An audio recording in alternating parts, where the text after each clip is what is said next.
इसलिए जो लोग भी मूलाधार से शक्ति को सक्रिय कर लेते हैं उनकी नींद कम हो जाती है, ज़रूरत नहीं रह जाती। वे थोड़े घंटे सोकर भी उठते ही ताज़े हो जाते हैं।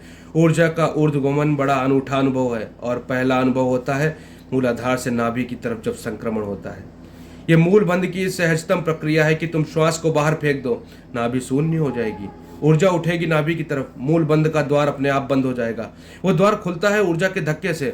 जब ऊर्जा मूलाधार में नहीं रह जाती, धक्का नहीं पड़ता, द्वार बंद हो जाता है।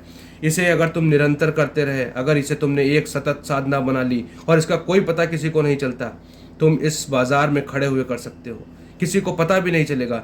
तुम दुकान पर बैठे हुए कर सकते हो, किसी को पता नहीं चलेगा। अगर एक व्यक्ति दिन में कम से कम 300 बार क्षण भर को भी मूल बंध लगा ले, कुछ ही महीनों में के बाद पाएगा कि काम वासना तिरोहित हो गई, काम ऊर्जा रह गई, वासना तिरोहित हो गई।